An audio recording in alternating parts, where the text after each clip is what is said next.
देखो, first grade debate, ठीक है ना, ये वाला तो तुम्हारा अंजलि का हुआ था। अंजलि का पूजा चल रहा था तो ये क्लास पूरा नहीं हुआ था, तो ये इस बार आयरन क्लास मिस मत करना, ठीक है। देखो, फर्स्ट ग्रेड डिबेट फॉर्म भरोगी ना तुम लोग, जितना भी मेरा पीछे का पढ़ाया हुआ सब रिवीजन करना, और जो नहीं होगा तो मुझे बोलना, मैं रिवीजन करवाऊंगी, ठीक है। जल्दी जल्दी मैं ये करवा रही हूँ, उसके बाद में हाई कोर्ट का क्वेश्चन करवाऊंगी, ठीक है। देखो, फर्स्ट ग्रेड डिबेट हम लोगों को तो एक चीज अच्छा है, बोलो क्या, कि हम लोगों को जो ये पढ़ना है वो हम लोग को फ्यूचर में भी पढ़ना है। कहने का मतलब इंटरव्यू देने जाओगी तो ये सब पढ़कर ही तुमको जाना पड़ेगा, ठीक है। छोड़ना नहीं, पेपर 1 छोड़ना, पेपर 2 नहीं छोड़ना। फर्स्ट ग्रेड डिबेट बोला कि आयर में, इंटरनेशनल रिलेशंस में फर्स्ट ग्रेड डिबेट किसके किसके बीच में हुआ था। फर्स्ट ग्रेड डिबेट जो है ना, वो रियलिज्म और आइडियलिज्म के बीच में हुआ था। डिबेट का मतलब होता है वो अपना बात बोल रहा, वो अपना बात बोल रहा है ना, एक का किसी का बात सही होगा।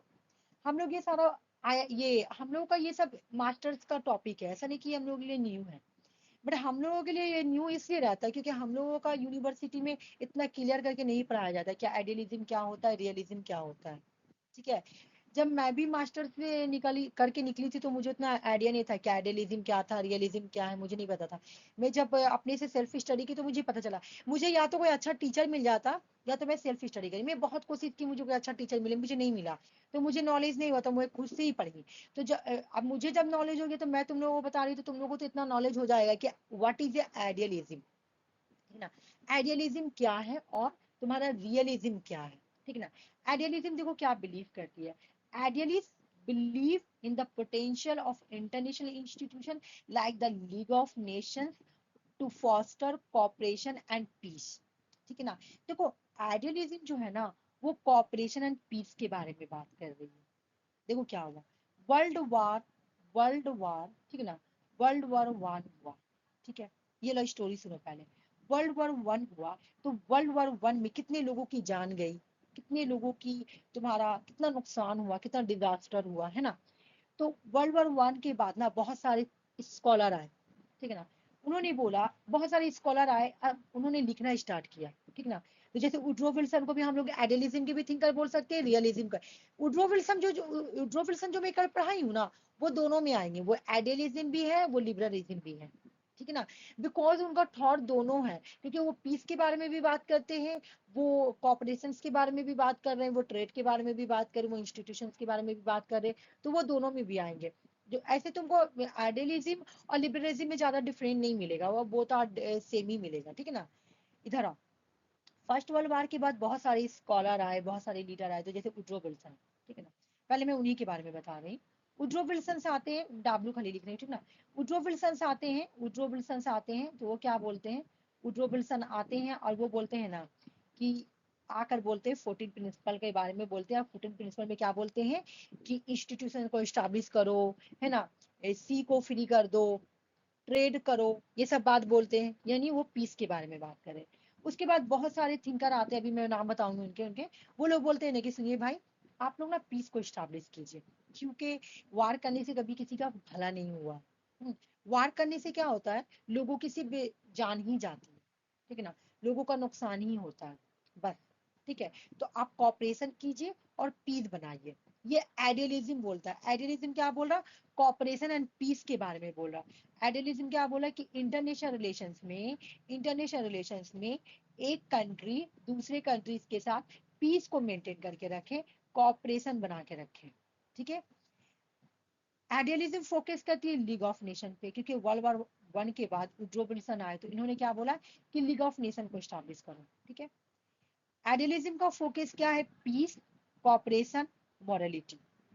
मोरालिटी क्यों, क्योंकि ये बोल रहे कि क्या, देखिए भाई, आप देखिए मोरालिटी लाइए। जब वार हुआ, जब वर्ल्ड वॉर 1 हुआ, तो वर्ल्ड वॉर 1 में कितने कितने सारे लोगों की जान गई, कितने सारे लोग मरे, है ना। तो आप मोरालिटी दिखाइए, आप इंसानियत दिखाइए, आप, है ना, किसी को जान से ना मारे, ठीक है ना। वो इंसान है, उनके अंदर जान है, कितने लोग, अच्छा देखो, यहाँ पे आइडियलिज्म एक और बात बोलते हैं, देखिए भाई आप एक बात सुनिए। मान लो कि ये विनर है और ये लूजर कंट्री है, ठीक है। तो ठीक है, मैं मान रहा हूँ कि आप विनर हो गए, लेकिन विनर कंट्री की भी जो मिलिट्री रहती है वो भी उनकी भी जान जाती है, उनकी भी जान जाती है, वो लोग भी डेड होते हैं, है ना। और लूजर को तो नुकसान होता ही है। इनके ये भी अपनी मिलिट्री को खोती है और ये भी अपनी मिलिट्री को खोती है, तो दोनों का ही जान जाता है। तो बिल्कुल आप मोरालिटी दिखाइए, इंसान है ना, तो मोरालिटी दिखाइए। मोरालिटी भी कुछ नाम वो चीज होती है भाई। देखिए, अब विनर तो हो जा रही है, फिर भी तो लोगों का जान जा रहा है, आपकी मिलिट्री जा रही है, इनकी मिलिट्री जा रही है, तो आप वार ना करें, बल्कि आप पीस को स्टैब्लिश करें। ठीक है, ये बोलती है कि इंसान जो है ना वो ऑप्टिमिस्टिक।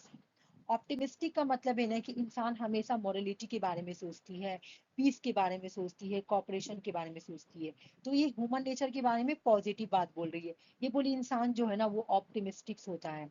इंसान को हमेशा लड़ाई के सिचुएशन में क्या करना चाहिए, पीस को स्टैब्लिश करना चाहिए, कॉपरेशन को स्टैब्लिश करना चाहिए, मोरालिटी होनी चाहिए लोगों के।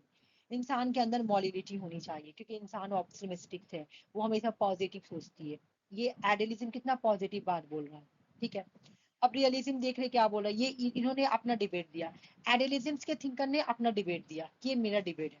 अब रियलिज्म देखो क्या बोल रहा है, मतलब उन्होंने अपने बारे में उन्होंने अपना आर्गुमेंट दिया, एडिलिज्म ने अपना आर्गुमेंट दिया। अब रियलिज्म देखो क्या बोल रहे हैं, जबकि रियलिस्ट एम्फैसिस करते हैं एनआरकी नेचर ऑफ इंटरनेशनल पॉलिटिक्स। ये क्या बोल रहे हैं कि अगर इंटरनेशनल पॉलिटिक्स देखे तो एनआरकी है। एनआरकी का मतलब समझो क्या होता है।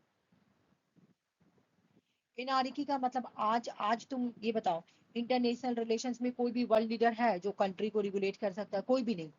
कोई है जो कंट्री को नहीं? एनआरकी का मतलब कोई नहीं है। मान लो कि ये एक कंट्री है, जो मैं बता सेंट्रल रही हूँ, ऑथोरिटी। कोई है ये नहीं है, लैक ऑफ सेंट्रल अथॉरिटी है बिल्कुल। देखो ये कंट्री है, मान लो ये कोई कंट्री है, यहाँ पे कोई लीडर ही नहीं है, विदाउट लीडर है, ठीक है ना। ये विदाउट लीडर है, याद रखो, ये विदाउट लीडर, ये कभी कोई लीडर ही नहीं है। यहाँ पे लीडर नहीं तो ये कंट्री की हालत कैसी होगी, सब आपस में लड़ेंगे मरेंगे ये रहेंगे, है ना। तो यहाँ पे रियलिस्ट बोले कि सुनिए इंटरनेशनल रिलेशन में एनार्की है, एनार्की नेचर है, कोई वर्ल्ड लीडर ही नहीं है। है, अब जब कोई वर्ल्ड लीडर नहीं है तो स्टेट को सर्वाइव खुद करना पड़ेगा, नीड है सर्वाइवल। ठीक है ना। तो ये जो रियलिज्म में ना एनआरकी सिस्टम पर फोकस कर रही है। तो बोली सुनिए जब हमको सर्वाइवल खुद करना पड़ेगा ना, अब यहाँ पे कोई वर्ल्ड लीडर ही नहीं है, कंट्री को कोई रेगुलेट करने के लिए है ही नहीं है, तो वार तो होगा। जब तुमको क्लास में कोई मॉनिटर नहीं रहता तो देखती कितना शोरगुल होता है। क्लास में अगर कोई मॉनिटर नहीं होगा तो देखती हो कितना शोरगुल होगा। उसी तरह तुम देखो कि अगर स्टेट को चलाने के लिए कोई वर्ल्ड लीडर नहीं है तो एक कंट्री पावर बढ़ाएगी, जो ज्यादा ताकतवर है वो पावर बढ़ाएगी, तो फिर दूसरा भी बढ़ाएगी, है ना। तो लोग वार करेंगे, करेंगे ही वार। लोग पावर को बढ़ाएंगे, क्यों पावर को बढ़ाएंगे, देख रहे हैं कोई है ही नहीं है, कोई आके मेरे को कब अटैक ना कर दे। अभी देखो वर्ल्ड का तुम सिचुएशन देख लो, ठीक है ना। यूएस सोच रही है कि मेरा पावर ज्यादा रहे, चाइना सोच रही है मेरा ज्यादा पावर रहे। क्यों क्यों क्यों ये लोग क्यों ऐसा सोच रही है, पावर क्यों गेन कर रही है? क्योंकि उनको पता है कि अगर मेरा कभी लड़ाई का सिचुएशन होगा तो हो सके ये मेरा पे आके अटैक कर दे। तुम देख रही हो ना, ईरान हमेशा सोच रहा है कि मैं अपना न्यूक्लियर टेस्ट करूं, क्यों? क्योंकि ईरान अपना न्यूक्लियर न्यूक्लियर ईरान जो अपना पावर को बढ़ाना चाहता है, क्यों? क्योंकि यूएस आके कभी भी मेरे पे अटैक कर सकती है। ठीक है ना। पैसिमिस्टिक बोलती है, पैसिमिस्टिक ये बोलती है, ये जो व्यू देती है पैसिमिस्टिक, क्यों? क्योंकि ये बोलती है ह्यूमन नेचर ही की वजह से तो सब हो रहा है। वर्ल्ड में तो जो भी हो रहा है ना ह्यूमन नेचर, ये सेल्फिश इंटरेस्ट है। इंसान अपने इंटरेस्ट के पीछे पागल है, इंसान पावर के पीछे पागल है। इंसान पावर के पीछे पागल है ना, इसलिए ना वो पावर को गेन करने सोचती है, इसलिए इंसान पैसिमिस्टिक से। तो ये बिल्कुल नेगेटिव एडवाइस दे रही है, ये बोल रही पावर के पीछे। अच्छा देखो, तुम्हारे पास एक मेरी बात सुनो। मान लो कोई मम्मी है, ये मम्मी है, ठीक है, और ये एक लड़का है, ये इसका सौतेला बेटा है, और ये इसका अपना बेटा है। तो ये अपना सौतेला बेटे को क्या बात सिखाएगा, पॉजिटिव बात सिखाएगी कि बेटा तुम किसी से लड़ाई झगड़ा मत करना, किसी बड़े आदमी को बुरा मत बोलना। और इसको क्या सिखाएगी, बेटा तुम ना लड़ना, कोई तुमको एक ही मारे तो तुम उसको दो ही मारना। ठीक है। तो उसी तरह एडिलिज्म में ये लोगों को पॉजिटिव बात सिखा रही है ना, कि तुम पीस करो, कॉपरेशन करो, मॉडलिटी करो। लेकिन रियलिज्म लोगों को क्या बोल रही है कि नहीं तुम वार करो, है ना, वार करो, वार के लिए अगर जरूरी है तो पावर को भी गेन करो। पावर को गेन करना है तो गेन करो, कैसे भी करो, मार धाड़ करो, कुछ भी करो। बिल्कुल, ये जो है ना, ये लोगों को खराब बात सिखा रही है और ये लोगों को अच्छी बात सिखा रही है। ओके। अब यहाँ पे तो वो कुछ नहीं याद करना है, जो हाईलाइट है वो याद करना है। एक एक करके टॉपिक पढ़ेंगे, इसमें देखो एडिलिज्म होता क्या है। एडिलिज्म इंटरनेशनल रिलेशंस में इज ए थ्योरी है, जो एम्फेसिस करती है कि रोल ऑफ इंटरनेशनल लॉ। एडिलिज्म बोले कि सुनिए भाई आप पीस को कैसे स्टैब्लिश कीजिएगा, आप इंटरनेशनल लॉ को फॉलो कीजिए ना। ठीक है। अब बिल्कुल इंटरनेशनल लॉ को ऊपर चलिए। देखो यहाँ पे मैं एक और एग्जांपल दे रही हूँ, ये लड़का है और ये लड़का है, ठीक है। तो ये अगर बदमाशी कर रहा, ये नहीं करेगा बदमाशी, क्योंकि इसको पता मेरे रूल क्या है स्कूल में। जैसे स्कूल का रूल होता है तो वो बदमाशी नहीं करना, तो वो है ना डिसिप्लिन में रहना, ठीक है। और ये बच्चा रूल तोड़ रहा है पूरा, है ना, ये पूरा रूल को ब्रेक कर रहा है। ठीक है। तो ये जो ब्रेक कर रहा है ना, तो ये बिल्कुल खराब बच्चा है, और ये जो रूल को फॉलो कर रहा है, यानी ये इंटरनेशनल लॉ को फॉलो कर रहा है, यानी ये रूल को मतलब फॉलो कर रहा है ना, ये पीस को स्टैब्लिश कर रहा है, क्यों? क्योंकि ये बदमाशी कर ही नहीं रहा है, तो ये रूल को फॉलो कर रहा है। तो इसी तरह ये आइडियलिज्म बोल रही ना कि कंट्री को क्या करना चाहिए, इंटरनेशनल लॉ के रूल को फॉलो करना चाहिए। कुछ रूल बना दो, उसी रूल को अकॉर्डिंग चलना चाहिए। जैसे लीग ऑफ नेशन आई, तो लीग ऑफ नेशन में कुछ रूल बनाई होगी, तो आपको लीग ऑफ नेशन के रूल को फॉलो करना है। दूसरा बोल रहा है कि देखिए भाई, आपको अपने अंदर मॉडलिटी रखना पड़ेगा। आपको ये बात रखना होगा कि ठीक है, मैं वार करने जा रहा हूँ, ठीक है ना, मैं वार ए कंट्री बी के साथ जा रही है वार करने के लिए, ठीक है ना, तो तुमको ये बात दिल में लाना होगा, माना कि मैं बी को हरा दूं, लेकिन मेरे कंट्री की जो मिलिट्री है ना, वो भी तो मरेगी। मान लिया पूरा नहीं मरेगी, लेकिन 10 तो जाएगी, 10 तो घायल होगी, 10 घायल होगी, 10 की जान जाएगी। नहीं बाबा, उनके भी तो बीबी बाल बच्चे हैं, नहीं नहीं मुझे नहीं करना पड़ेगा, क्यों ना मैं इसके साथ पीस को स्टैब्लिश कर लूँ। तो मॉरलिटी बहुत जरूरी है, ये आइडियलिज्म बोल रहे हैं। इंटरनेशनल ऑर्गेनाइजेशन इन प्रमोट ग्लोबल पीस, बोला international global piece and cooperation. बोला इंटरनेशनल ऑर्गेनाइजेशन जो होगी ना, मान लो लीग ऑफ नेशन थी, जब आइडियलिज्म आया था तो लीग ऑफ नेशन थी, है ना, तो लीग ऑफ नेशन बोली कि क्या प्रमोट करेगी, लीग ऑफ आपका जो इंटरनेशनल ऑर्गेनाइजेशन रहेगा ना, वो पीस को प्रमोट करेगी और वो कॉपरेशन करेगी। जैसे यूएनओ, आज के डेट में मैं यूएनओ को बोल सकती हूँ। यूएनओ क्या करती है, कंट्री के बीच में क्या करती है, पीस को स्टैब्लिश करती है, कॉपरेशन करवाती है ना। और ये बोल रहा है कि जो आइडियलिज्म जो है ना, ये बिल्कुल रियलिज्म के अपोजिट है, कॉन्ट्रास्ट है, ठीक है ना। आइडियलिज्म बोलता है मोरल वैल्यूज के ऊपर फोकस करता है। अभी मैं मोरल वैल्यूज बार बार एक ही चीज है ना, क्यों बताऊं, इंटरनेशनल कॉपरेशन करो, ह्यूमन प्रोग्रेस, भाई इंसान के प्रोग्रेस के बारे में सोचो। अगर तुम वार करोगी तो इंसान का प्रोग्रेस कहाँ से होगा? तुम ना वार को अवॉइड करो, तुम वार को अवॉइड करो, तुम क्या करो, ह्यूमन प्रोग्रेस के बारे में सोचो। देखो, idealistic are the optimistic about human nature. ये एक मिनट जो जो जो ह्यूमन प्रोग्रेस मतलब क्या बोला, कि जो आइडियलिस्ट होते हैं ना, वो ऑप्टिमिस्टिक व्यू रखते हैं ह्यूमन नेचर के बारे में। ये बिलीव करते हैं कि इंसान के अंदर वो होता है, इंसान अपना रिलेशनशिप पॉजिटिव कर सकता है। देखो, यहाँ पे बोला कि जो एक मिनट को थोड़ा छोटा है ना, नजर आ रहा, एडलिस और optimistic about human nature and believe in the possibility of progress improvement international relation. बोल रहा है कि ह्यूमन नेचर जो है ना, ये ह्यूमन नेचर के बारे में ऑप्टिमिस्टिक व्यू रखता है। इसको बिलीव है, इसको इस बात का ये है कि जो ह्यूमन प्रोग्रेस होगा ना, उसे इंटरनेशनल रिलेशन जो है ना, इंप्रूवमेंट होगा। ठीक है, ये पीस एंड सिक्योरिटी के बारे में बात करता है कि आप पीस को स्टैब्लिश कीजिए, ठीक है ना, आप पीस को स्टैब्लिश कीजिए। अब एग्जाम में क्वेश्चन आया हुआ है तुम्हारा आइडियलिज्म का, कि इसमें से कौन सा आइडियलिज्म है। तुम्हारा पीस दिया हुआ था, तुम्हारा कॉपरेशन दिया हुआ था, मैं आरसी कोई प्रीवियस क्वेश्चन में कराई हूँ, ठीक है ना। ये पीस दिया हुआ था, कॉपरेशन दिया हुआ था, ठीक है, और भी 2-3 आंसर दिया था। तुमको पता है कि आइडियलिज्म पीस के बारे में बात करती है, आइडियलिज्म कॉपरेशन के बारे में बात करती है, तो तुम ये 2 ऑप्शन हटाएगी, है ना। अगर तुम्हारा इंटरनेशनल इंस्टीट्यूशन दिया जाएगा या इंटरनेशनल लॉ दिया जाएगा, तो तुम वो सब हटाओगी, ठीक है। अब आइडियलिज्म का डिफिनेशन समझ में आया, क्लियर हुआ, तो बताओ, मैं फिर रियलिज्म के पास जाऊंगी। हाँ।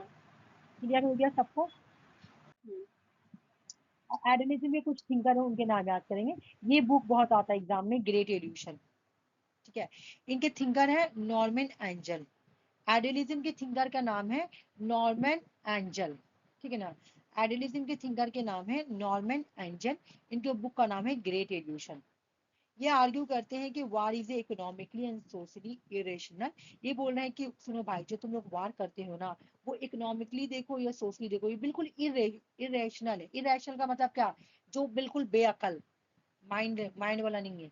रैशनल का मतलब होता है माइंड, है ना, इरेशनल लगा यानी माइंड वाला नहीं है, ये बेकार चीज है, ठीक है ना। इंटरडिपेंडेंसी इमंग नेशन मेक वार ऑब्स्टल। वार तुम्हारा इंटर वार जो है ना, वो रोक देती है, क्या करने से रोक देती है, इंटरडिपेंड करने से रोक देती है। मतलब एक कंट्री दूसरे कंट्री पे डिपेंड करेगी ना, इंटरडिपेंडेंसी रोक देती है कि मत। अब देखो, अभी तुम पाकिस्तान में देखी ना क्या हुआ तुम्हारा, कि बहुत सारी एक्टर आने वाली थी यहाँ पे, कुछ करने वाली थी, तो अब ये जो वो टेरर अटैक हुआ, ठीक है ना, तो वो टेरर अटैक की वजह से क्या हुआ, बहुत सारे एक्टर को रोक दिया गया, है ना। तो वो एक तरह का मतलब वही मतलब यहाँ पे बोला है कि देखो भाई, तुम वार करोगे, तुम किसी तरह का वायलेंस करोगे, तो उससे तो तुम्हारा इंटरडिपेंडेंसी खत्म होगा। हम्म, तो वार करना बिल्कुल बेअक्ली यार, कुछ नहीं। एक और थिंकर है अल्फ्रेड जिमर, ये भी तुम्हारे आइडियलिज्म के थिंकर है, ठीक है, अल्फ्रेड जिमर एक ब्रिटिश स्कॉलर है। who contributes significantly to the development of the Adulis thought। ये Adulis thought देते हैं, ये emphasize करते हैं role of international organization and importance of the education and promoting peace। ये बोलते हैं इंटरनेशनल ऑर्गेनाइजेशन को स्टैब्लिश करो, ठीक है ना, एडुकेशन को ये इंपॉर्टेंस देते हैं, ये पीस के प्रमोशन के लिए बात करते हैं। तो अल्फ्रेड जीमर क्या है, एक एडलिज्म के थिंकर है। नॉर्मन एंजल क्या है, एडलिज्म के थिंकर है। और ग्रेट इल्यूशन क्या है तुम्हारे, ये भी एडलिज्म के थिंकर है, ठीक है। ग्रेट एल्यूशन भी तुम्हारे एडिलिज्म के हैं। और नॉर्मन, इनके बुक का सॉरी, इनके ग्रेट एल्यूशन बुक किसका है, तुम्हारा नॉर्मन एंजल का है, ठीक है ना। ग्रेट इल्यूशन बहुत बार एग्जाम में आया हुआ है, ठीक है। अल्फ्रेड जीमर, अल्फ्रेड जीमर भी तुम्हारा एग्जाम में आया कि इनमें से कौन सा एडिलिज्म के थिंकर है।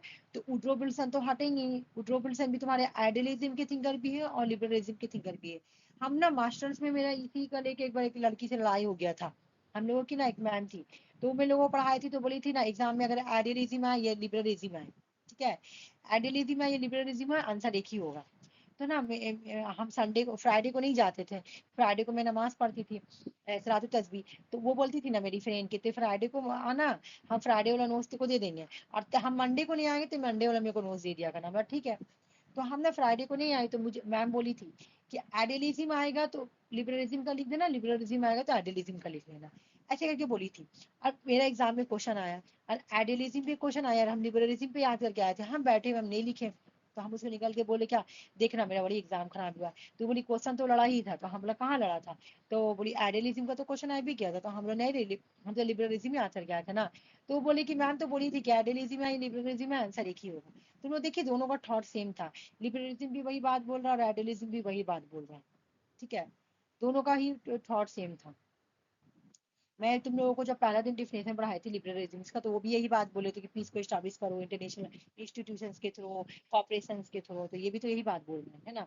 वुड्रो विल्सन भी थे लिबरलिज्म में, तो ये बात याद रखना कि वुड्रो विल्सन दोनों ही है, लिबरलिज्म भी है और एडिलिज्म भी है।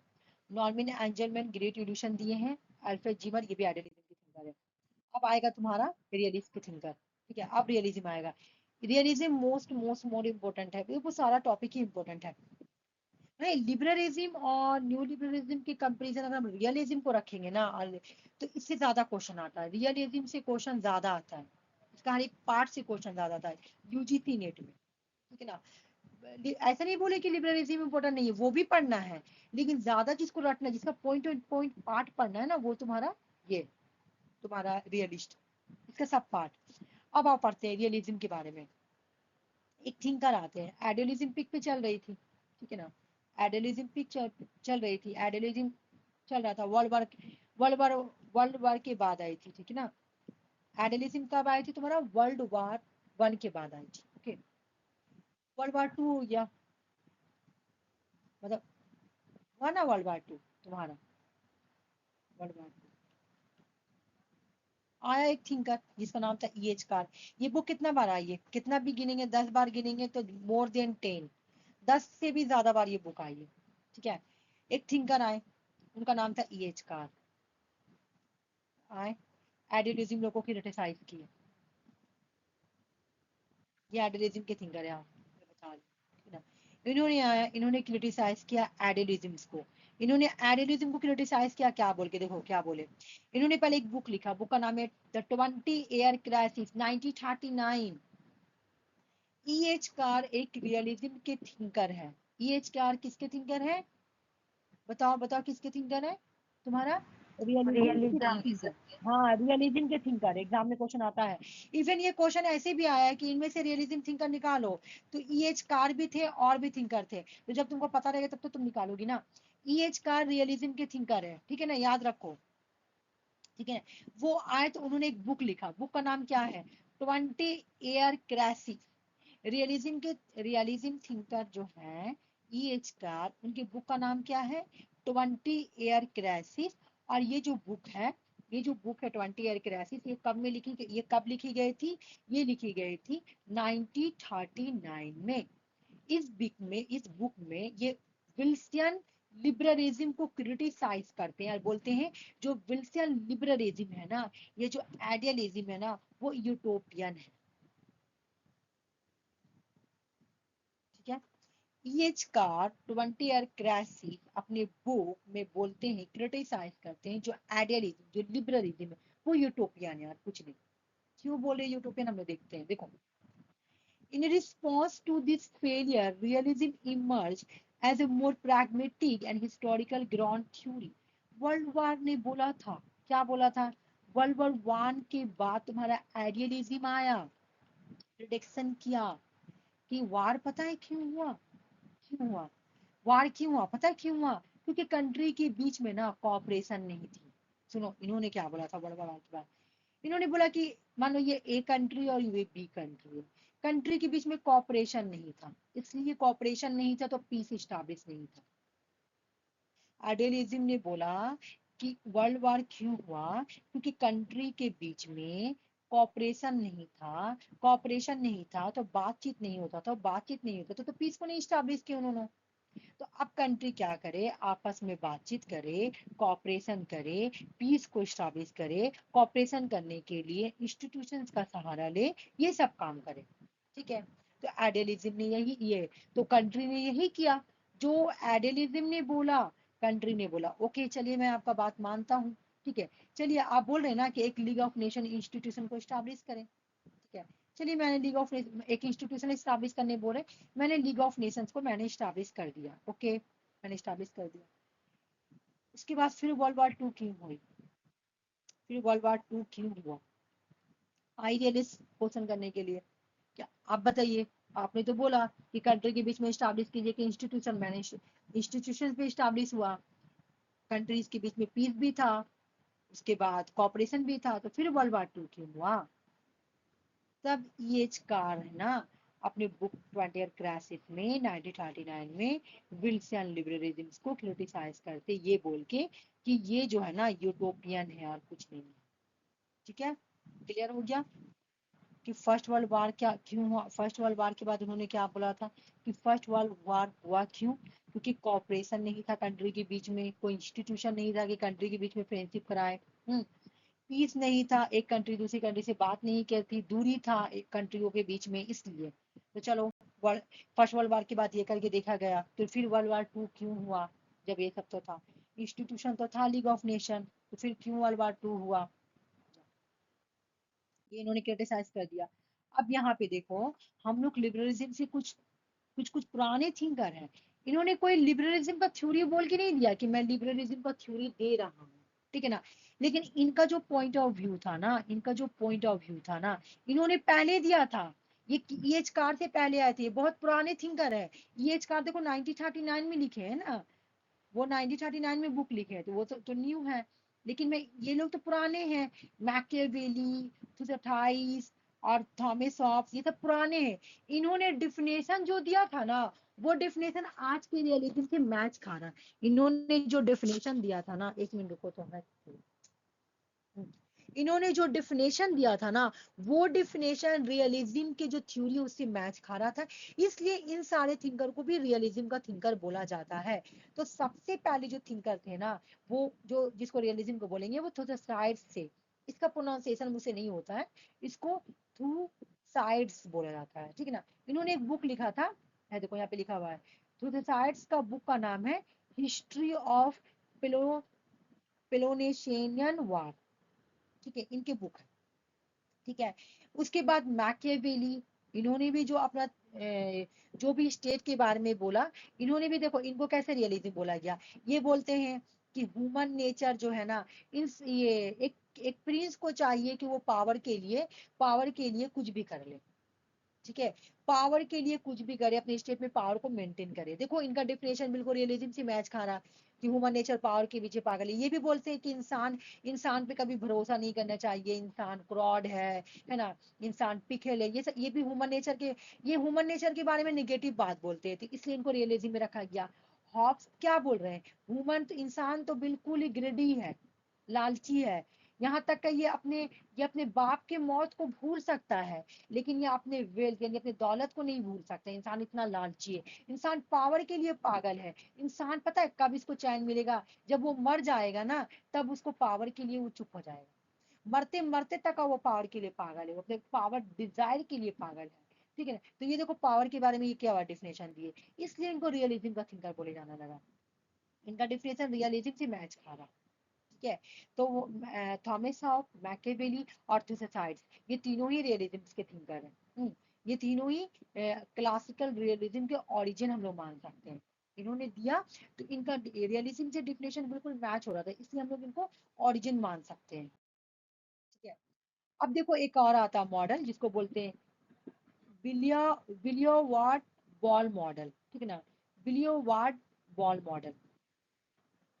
जितने भी रियलिस्ट थिंकर है आयर में, जितने भी रियलिस्ट थिंकर है, ठीक है ना, ये एक्चुअल में यूपीएससी का सिलेबस है। ठीक है ना, और यूपीएससी में ये पूछा जाता है, और यूजीसी नेट जो यूपीएससी को ही फॉलो कर रही है। अब जो क्वेश्चन पूछ रही हो ना, तो वो यूपीएससी का ही सिलेबस को फॉलो कर रही है।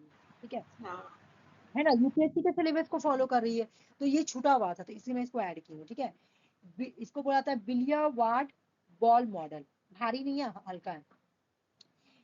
आयर के जो थिंकर थे ना, आयर के जो रियलिस्ट थिंकर थे, उन्होंने 1950s में बिलिया बिलिया वार्ड बॉल मॉडल को इंट्रोड्यूस करते हैं। ठीक है ना, देखो introduce by realist, realist introduce करते हैं 1950s में।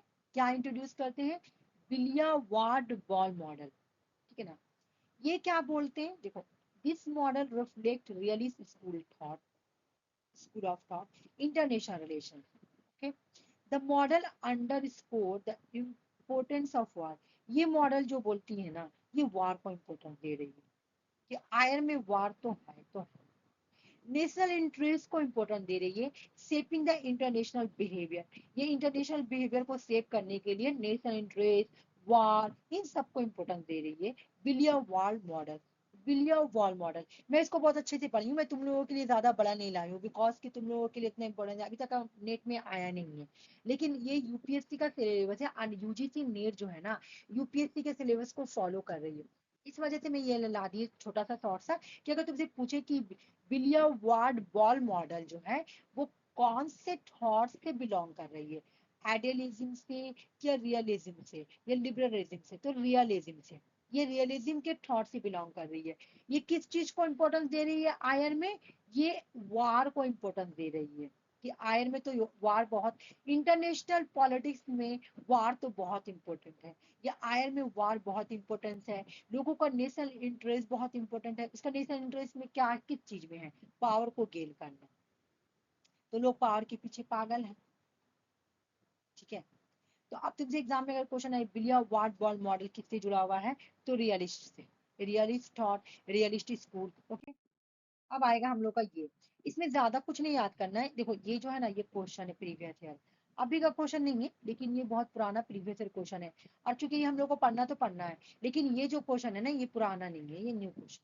ठीक है, लेकिन फिर भी पढ़ा रही हूँ। देखो रियलिज्म क्या बोले, realism theory in international relation is the most dominant school of thought after World War II. World War Two के बाद ये बहुत ही डोमिनेंट अप्रोच है ना। डोमिनेंट का मतलब ये डोमिनेशन कर रही थी, आइडेंटिटी को तो मार भगाया। अब डोमिनेट कौन कर रहा था, ये कर रही थी। आज का तुम पॉलिटिक्स में देखोगी तो है रेलिवेंस, आज के पॉलिटिक्स में भी तुम देखोगी तो आयर में तुम्हारा रियलिज्म है। बोलो कैसे?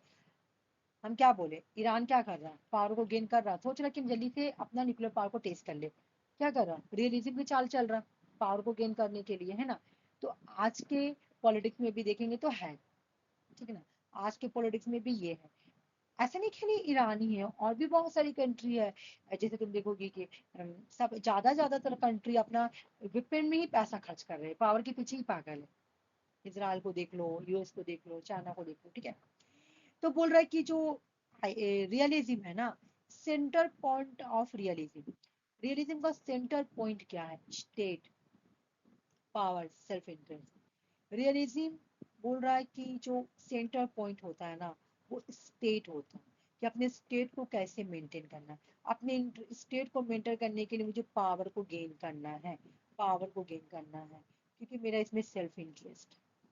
ठीक है, रियलिज्म के तीन एजम्पशन, ये एजम्पशन याद कर लेना है। Statism, survival, self help. Statism का मतलब है कि the state is the principal actor, international politics, sovereignty is a key concept, and state are considered the most important entities for international system. देखो स्टेट जो है ना वो एक की एक्टर हो इंटरनेशनल पॉलिटिक्स में, क्योंकि स्टेट ही को तो सब डिसीजन लेना है, इसको स्टेट को ही तो सब मेंटेन करके रखना, मतलब स्टेट मतलब क्या, कंट्री, ठीक है ना।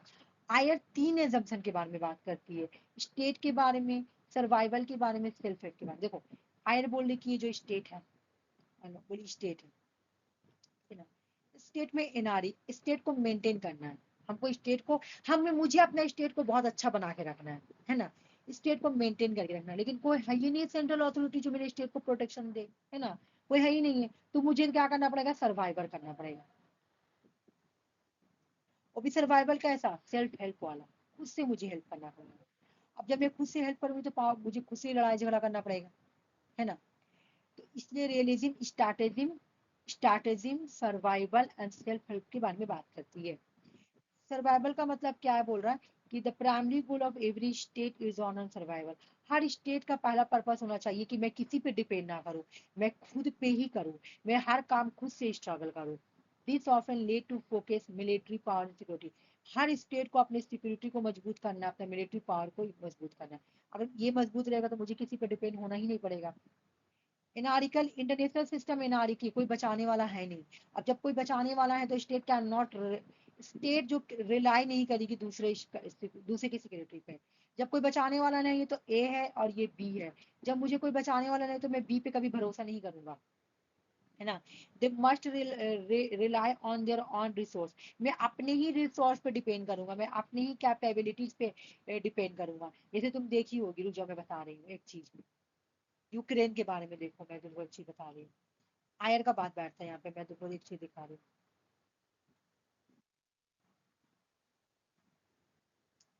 तुमको पता है, तुमको एक बात में सुनो, यूएस जो है ना वो सबको क्या करती है, वेपन सप्लाई करती है यूएस।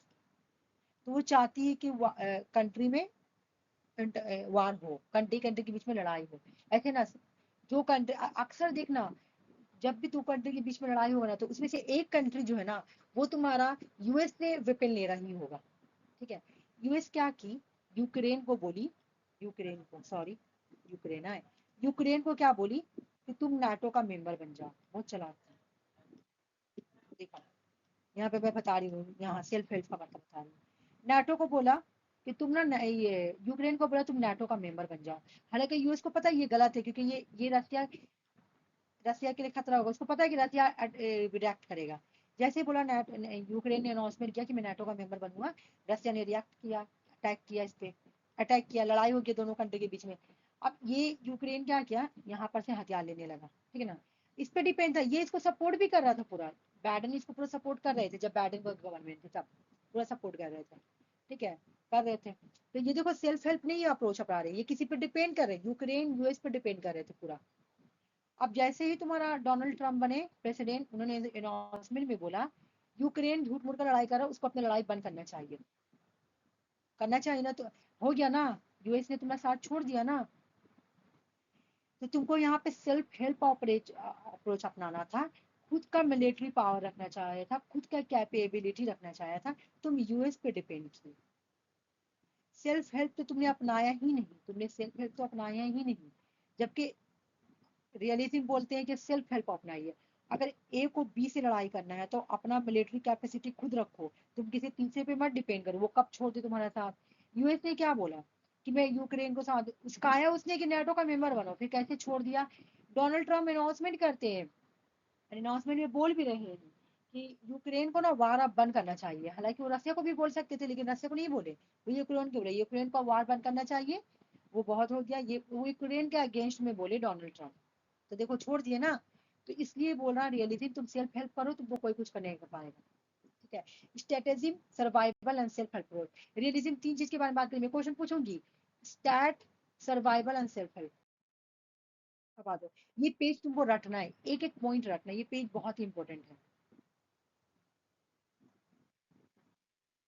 आ जाओ। क्लासिकल रियलिज्म के, अब देखो एच कार आए, एच कार आए, देख लो ई एच कार,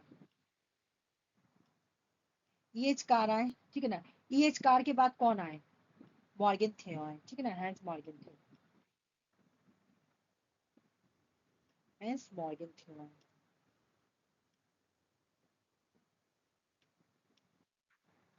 क्लियर होते जा रहा है कि सब बताना है। हैंस मॉर्गन थ्योरी तो बुक लिखे, बुक का नाम क्या था, पॉलिटिक्स एमंग नेशन। अब मैं तो आधा नहीं बोलूंगी पॉलिटिक्स एमंग नेशन याद करने के लिए, क्योंकि एग्जाम में ये भी क्वेश्चन आया था कि इसमें से कौन सा बुक है जो हैंस मॉर्गन थ्योरी का पूरा बुक है। अब मैं तुमको याद करने का बुक का तरीका बता रही हूँ, देखो। हैंस मॉर्गन थ्योरी रियलिज्म के थिंकर है, ये कभी भी तुमको है ना पीस के बारे में पहले बात नहीं करेंगे, ये पावर के बारे में। तो एग्जाम में क्वेश्चन आया था ना, तो तुम्हारा बुक का लिखा था कि इसमें से कौन सा हैंस मॉर्गन थ्योरी का फुल बुक है, ठीक है। ये सब यहाँ तक का सब सही था, यहाँ से गलत था, तो तुमको याद रखना कि ये हमेशा पावर को पहले बोलेंगे, तो पावर पहले होगा, पीस बाद में होगा, ऐसे याद करना। पॉलिटिक्स एमंग नेशन तो याद हो जाएगा, ठीक है, बट स्ट्रगल फॉर पावर बोलता है फिर पीस बोलता है, क्योंकि ये रियलिज्म के थिंकर है, ये पहले पावर के बारे में बोले फिर पीस के बारे में बोले, याद रख लेना। बुक को याद करने का ट्रिक बताई हूँ, क्योंकि एग्जाम में ये वाला क्वेश्चन आया हुआ है, मैं एमसीक्यू क्वेश्चन जब लाऊंगी ना, देखना ये होगा। हैंस मार्गन थ्योरी का बुक इनमें से कौन सा है जो फुल बुक है। सब था, सभी ऐसा लग रहा है कि सब हैंस मार्गन थ्योरी होगा, किसी में पावर इधर था, किसी में पीस इधर था, किसी में ऐसे था, किसी। तो बिल्कुल तुम लोग याद रखना कि पहले वो स्ट्रगल फॉर पावर बोले हैं, बाद में पीस बोले, याद हुआ बुक का नाम।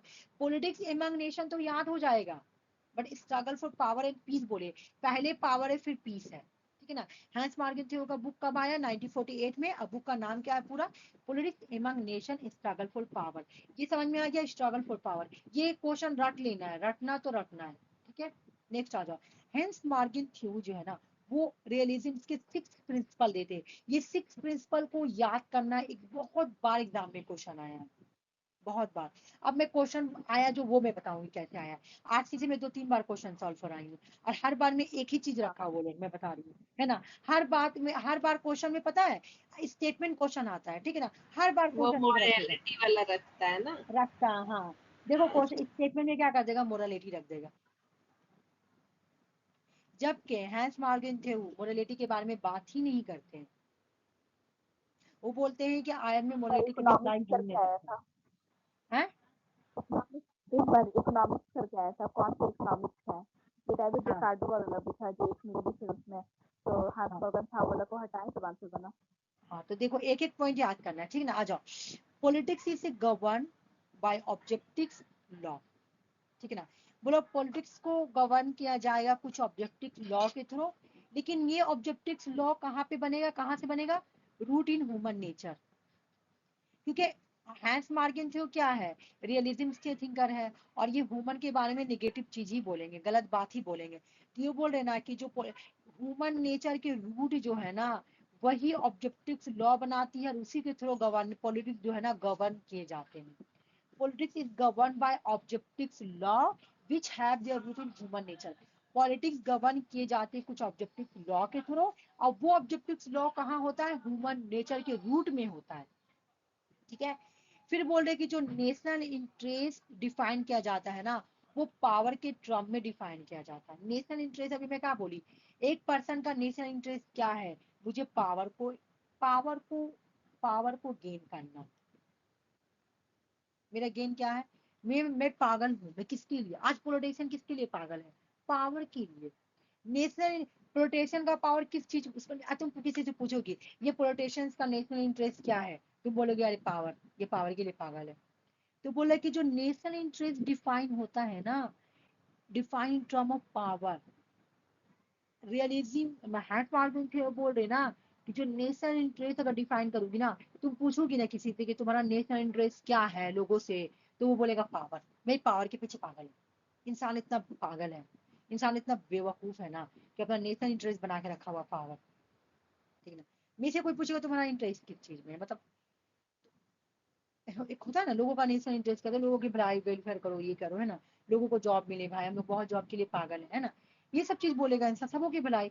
लेकिन बोला इंसान इतना बड़ा बदमाश है ना, ये बोल रहा रियलिज्म कि उसका जो नेशनल इंटरेस्ट है ना, पावर को रखा है, कि कि मुझे बस पावर के लिए पागल है, मुझे पावर चाहिए तो पावर चाहिए, ठीक है ना। पावर को ही फर्स्ट प्रायोरिटी रखा है ये लोग। नेशनल इंटरेस्ट जो है ना हमेशा डायनेमिक होता है। बोला ठीक है वो तो पावर रखा, आज पावर रखा, कल हो सके दूसरा चीज रख दे अपना नेशनल इंटरेस्ट। तो नेशनल इंटरेस्ट चेंज होता रहता है। आज पावर रखा है, ठीक है, पावर को खाली पावर है डायनेमिक, जैसे पावर एक ही थ्रो से नहीं ले सकते, दूसरा थ्रो से भी। एक तो रखा नेशनल इंटरेस्ट मेरा डिफाइन किया गया पावर में, लेकिन जो तुम्हारा नेशनल इंटरेस्ट है ना वो डायनेमिक है, चेंज होता रहेगा। आज ये, कल ये, परसों वो, तरसों वो। आज मैं इसको देखो, पहले क्या होता था कि मैं इस स्टेट को मैं कैप्चर कर लिया, ठीक है, मैंने कंट्री ए को कैप्चर किया, मैंने पावर गेन कर लिया। अब मुझे कंट्री बी को कैप्चर करना है, मेरा पावर चेंज हो गया। अब मैं बी सी दोनों को करूंगा तो डायनेमिक होता था, ठीक है। Abstract moral principle can not apply international politics. सुनो, इंटरनेशनल पॉलिटिक्स में कभी भी मॉरलिटी अप्लाई नहीं होगा, यही क्वेश्चन एग्जाम में देता हमेशा। बोलेगा कि abstract moral principle can apply to international politics, ये रहता है एग्जाम में। लेकिन नहीं, कैन नॉट अप्लाई। देख लो, तुम आयर में रियलिज्म बोल रहे, मतलब मॉर्गन थ्योरी बोल रहे हैं ना, तुम इंटरनेशनल पॉलिटिक्स में कभी भी, इंटरनेशनल पॉलिटिक्स में कभी भी तुम ना मोरलिटी को अप्लाई नहीं कर सकती हो। अभी मैं एक बात बता रही हूँ कैसे। अभी तुम देखो, इसराइल और फिलिस्तीन के बीच में लड़ाई हो रहा है ना। क्या फिलिस्तीन फिलिस्तीन का हालत इतना बुरा हो गया, इतना बुरा, पूरा कंट्री को बर्बाद कर दिया। इसराइल इसके साथ कर रहा है कुछ भी रहमदिली नहीं, कुछ भी नहीं कर रहा। क्या वो मोरल प्रिंसिपल को अप्लाई कर रहा है? नहीं कर रहा है अप्लाई। उसको देखना चाहिए, उसका लड़ाई हमास के साथ था, ठीक है ना। हमास उसका पे अटैक किया था ना। फिलिस्तीन के बेगुनाह लोगों तो कुछ नहीं किए थे, वहां के छोटे छोटे बच्चों ने कुछ नहीं किया था, वहां के बूढ़े लड़कों लड़कियां तो कुछ नहीं किए थे। हमास ने किया था जो भी किया था। लेकिन उनको पता है हमास फिलिस्तीन में रहता है तो मुझे पूरा फिलिस्तीन को ही खत्म करना। तो बताओ, इन्होंने इन्होंने मोरल प्रिंसिपल को अप्लाई किया इंटरनेशनल पॉलिटिक्स में। आयर में बोला कि आयर में कभी भी इंटरनेशनल प्रिंसिपल अप्लाई नहीं होता है। तो बताओ, इसराइल ने मोरल प्रिंसिपल को अप्लाई किया फिलिस्तीन के ऊपर? नहीं। उन्होंने ये बक्सा कि ये छोटे छोटे बच्चे हैं। हमास ने किया ना, मुझे हमास से दुश्मनी निकाला नहीं। लेकिन उन्होंने ये बोला कि हमास इस कंट्री का, तो मैं इस कंट्री को ही खत्म कर दे रहा हूँ, ठीक है। तो नहीं अप्लाई होगा, ठीक है। अब यहाँ पे ये भी बोल रहे हैं कि सुनो भाई, जो डिफरेंस होता है moral aspirations of nation, universal moral principle, अभी मैं बता रही हूँ इसका मतलब क्या है।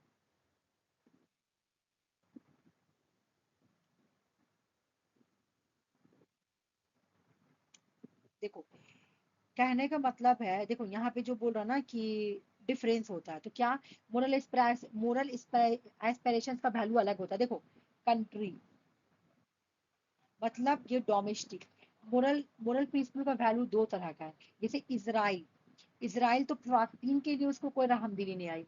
लेकिन अगर इसराइल का कोई पार्ट, मान लो कोई पार्ट में लड़ाई हो रहा, तो यहाँ पे इसराइल रहमदिली करेगी ना। यहाँ पे तो इसराइल को मोरल प्रिंसिपल अप्लाई अप्लाई करना पड़ेगा।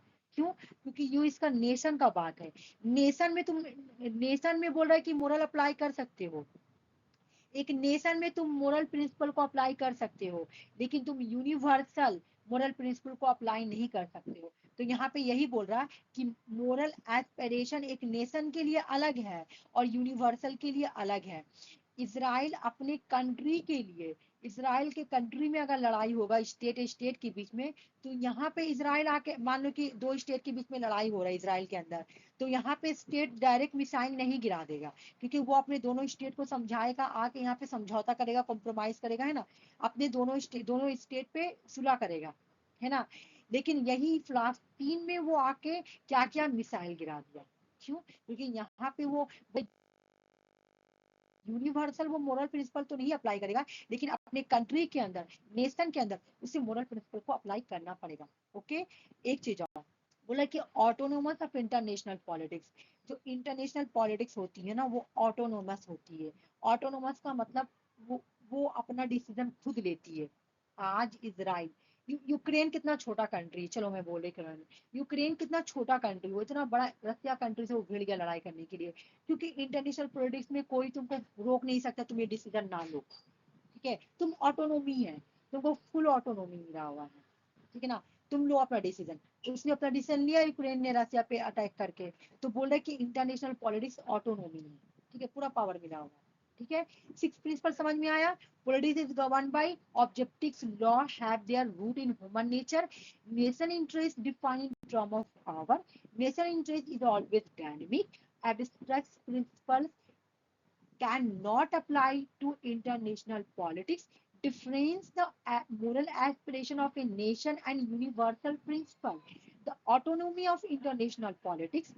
हो गया। ये क्वेश्चंस तुम 2-3 बार एग्जाम में, मतलब 2-3 बार या 2 बार आया हुआ क्वेश्चन ये वाला, अभी न्यू आया है, ठीक है ना। हैंस मॉर्गन थ्योरी को कौन क्रिटिसाइज करते हैं, ये बात सुनो। ये क्वेश्चन तुम देखियो सुषमा, मैं आरसी को ये क्वेश्चन करवाऊंगी, है ना, ये क्वेश्चन आया हुआ है, तो ये पढ़ना बहुत जरूरी है। यूपीएससी का सिलेबस का ये है, ये यूपीएससी में पूछा गया है। इवन इसको डिस्क्राइब भी बोला था करने के लिए, समझी। ये यूपीएससी का वही टॉपिक को फॉलो किया है। देखो मॉर्गन थ्योरी ने जो 6 प्रिंसिपल, एम से मैं मॉर्गन थ्योरी बोलूंगी, मॉर्गन थ्योरी ने क्या किया, 6 प्रिंसिपल लिखा, लेकिन 6 प्रिंसिपल में कहीं पर भी वुमेन को कंसिडर नहीं किया, ठीक है, कहीं पर भी वुमेन को कंसिडर ही नहीं किया। इस वजह से एना टिकनर जो है हैंस मॉर्गन थ्योरी को बोलते हैं कि आप अपने 6 प्रिंसिपल को रिफॉर्मुलेट कीजिए।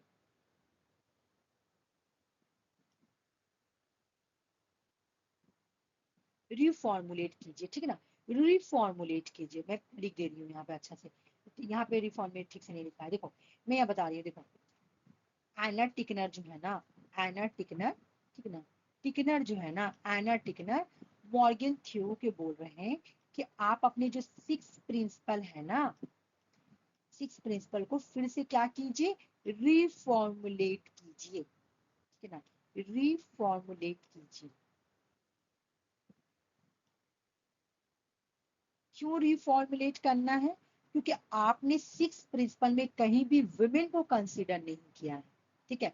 अब एग्जाम में एक क्वेश्चन आया था कि हैंस मॉर्गन थ्योरी को इसमें से कौन से फेमिनिज्म थिंकर क्रिटिसाइज करती है। और भी बहुत सारे थिंकर है, बट एक कौन जो रिफॉर्मुलेट करने के लिए बोलती है इनके प्रिंसिपल को कि आप अपने 6 प्रिंसिपल को रिफॉर्मुलेट कीजिए, वो गलत है, क्योंकि आपने कहीं पर भी वुमेन को कंसिडर ही नहीं किया। एना टिकनर, एना जे टिकनर, ठीक है। एना जे टिकनर के बुक का नाम याद करो, कौन सी बुक में ये बोलती है। देखो ये बुक पूरा मत याद करना, अगर पूरा भी कर ली तो बहुत अच्छा बात है, लेकिन जेंडरिंग इन इंटरनेशनल रिलेशन, इनका बुक का नाम है gender in international relation, feminist perspective on achieving goal security. Okay, इस बुक में एना टिकनर मॉर्गन थ्योरी को बोलती है कि आप अपने 6 प्रिंसिपल को फॉर्मुलेट कीजिए, रिफॉर्मुलेट कीजिए, बिकॉज आप इतना बड़ा थ्योरी लिख रहे हैं, आप इतना बड़ा थ्योरी लिख रहे हैं कि आपने कहीं पर भी विमेन को कंसीडर नहीं किया है, कहीं पर भी विमेन को कंसीडर ही नहीं किया है, ठीक है। अच्छा देखो तुम लोग को ये वाला कॉन्सेप्ट क्लियर हुआ, बताओ तो पहले मुझे तुम। हाँ हो गया। हाँ हो गया कहीं से भी, ओके। तो एक मिनट रुक जाओ, चलो आ जाओ। देखो कल हम लोग पढ़े थे रियलिज्म और आइडियलिज्म, पहले पढ़े आइडियलिज्म फिर पढ़े रियलिज्म। तो अब हम लोगों को ये बात पढ़ना है, मैं तुम लोगों को एक बार बात पढ़ाई थी कि रियलिज्म का टाइप होता है, जैसे कि रियलिज्म आया तो रियलिज्म को ही थोड़ा सा मॉडिफाई करके उसको न्यू रियलिज्म बनाया गया। मैं तुम लोगों को क्वेश्चन में करवाई थी ये वाला कि रियलिज्म का कौन कौन सा टाइप है, ठीक है। तो रियलिज्म का टाइप हो गया एक न्यू रियलिज्म, ठीक है, जो कि आज हम लोग पढ़ेंगे। अब आ जाओ यहाँ पे जो मेन इंपॉर्टेंट चीज पढ़ना है, जो हाईलाइट है वो याद करना है। न्यू रियलिज्म को तुम्हारा स्ट्रक्चरल रियलिज्म बोला जाता है, याद कर लो। न्यू रियलिज्म का दूसरा नाम क्या है, स्ट्रक्चरल रियलिज्म, ठीक है। न्यू रियलिज्म का दूसरा नाम है स्ट्रक्चरल रियलिज्म। इसके जो थिंकर है वो है केनेथ वॉल्स।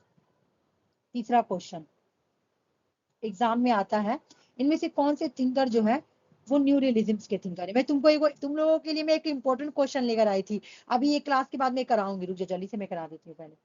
मैं वो सोची थी कराऊंगी लेकिन टाइम ही नहीं मिला। अच्छा ठीक है देखते हैं। देखो न्यू रियलिज्म को स्ट्रक्चरल रियलिज्म बोला जाता है। न्यू रियलिज्म या स्ट्रक्चर रियलिज्म के जो थिंकर हैं वो कौन है, केनेथ वॉल्स, केनेथ वॉल्स है, ठीक है ना, केनेथ वॉल्स, ठीक है।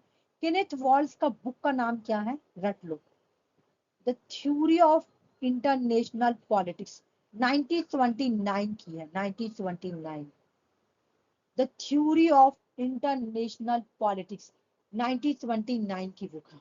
The theory of international politics 1929 की है, ये पहली बुक है इंपॉर्टेंट। दूसरी बुक भी एग्जाम में आई हुई है, ये भी बुक एग्जाम में आई है, इस बार आई है, वहां पे तोड़ दी क्या, ठीक है। केनेथ वाल्स की दूसरी बुक है man, the state and the war.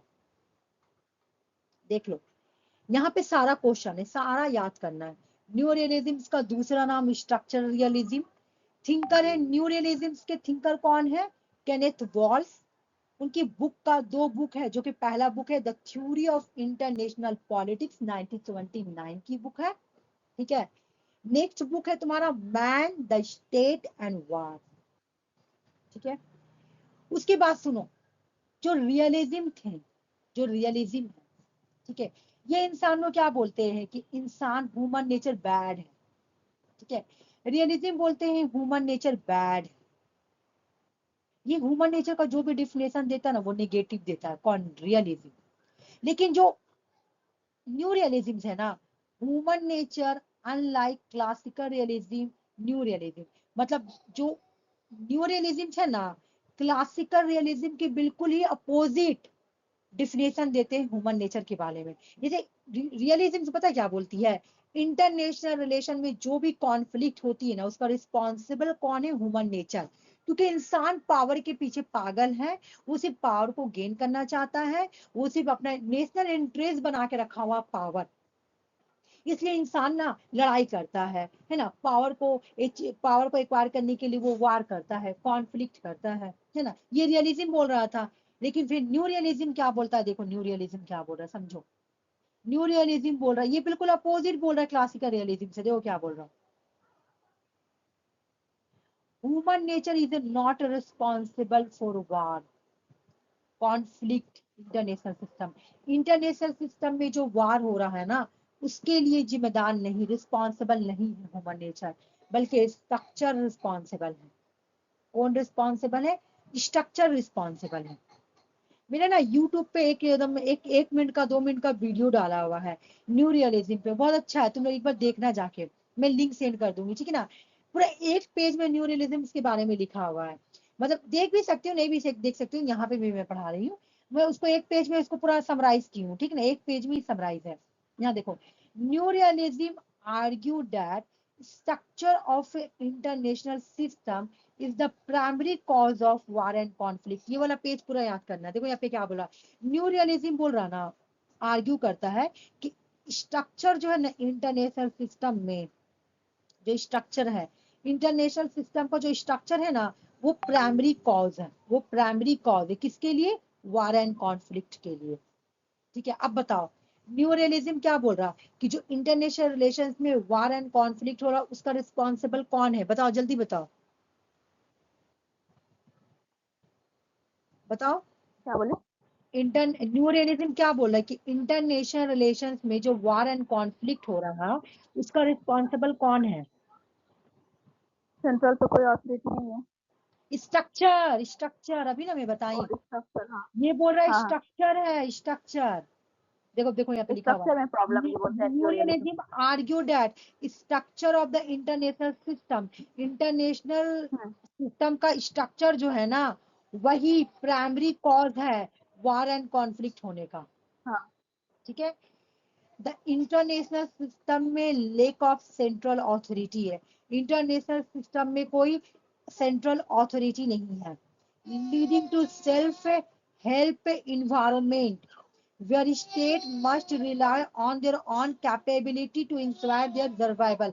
बोला कि इंटरनेशनल सिस्टम में कोई भी सेंट्रल अथॉरिटी नहीं है, जिसके वजह से लोग क्या करते हैं, अपना सरवाइव खुद करते हैं, अपना पावर को खुद उनको सरवाइव करना, अपना कैपेबिलिटी खुद करना है ना, उनको सब कुछ खुद करना है, इसलिए वो वार करते हैं, इसलिए वो पावर को बढ़ाते हैं, ठीक है ना। देखो, this structure compel state to prioritize the survival and security. ये जो स्ट्रक्चर है ना, ये स्ट्रक्चर इसलिए, मतलब इंटरनेशनल सिस्टम का ये स्ट्रक्चर बना हुआ है ऐसा कि कोई है ही नहीं है, कोई है ही नहीं है जो इंसान को मजबूर कर रहा वार करने के लिए। इंसान तो मजबूर है वार करने के लिए, ठीक है। देखो यहाँ पे क्या बोल रहा, structure is a major determine actor behaviour. बोला इंटरनेशनल सिस्टम में मान लो जो एक्टर है, एक्टर, चलो मैं एग्जांपल देती हूँ, आज का डेट में पीएम नरेंद्र मोदी का मैं नाम ले रही हूँ, ठीक है ना, पीएम नरेंद्र मोदी, पीएम नरेंद्र मोदी नाम मैं ऐसे ही लिख दी, ठीक है ना, नरेंद्र मोदी एन। अमेरिका का मैं कौन है तुम्हारा, डोनाल्ड ट्रम्प, डी लिख दी, ठीक है ना। तो ये लोग समझो कि एक्टर है, इंटरनेशनल सिस्टम का एक्टर है, ठीक है ना। तो बोल रहा है कि इंटरनेशनल सिस्टम का स्ट्रक्चर ऐसा बना हुआ है ना कि जो ये इन लोगों के बिहेवियर को डिटरमाइन करता है। इनके बिहेवियर को डिटरमाइन करे कि तुम वार करो, ठीक है, तुम वार करो, क्योंकि इनको कोई रोकने वाला है ही नहीं है। स्ट्रक्चर जो ऐसा बना हुआ है ना, वही एक्टर के बिहेवियर को डिटरमाइन कर रहा है। मतलब कहने का मतलब इंटरनेशनल सिस्टम में कोई सेंट्रल अथॉरिटी नहीं है। अब सेंट्रल अथॉरिटी नहीं है तो उसी के अकॉर्डिंग वो काम करते हैं।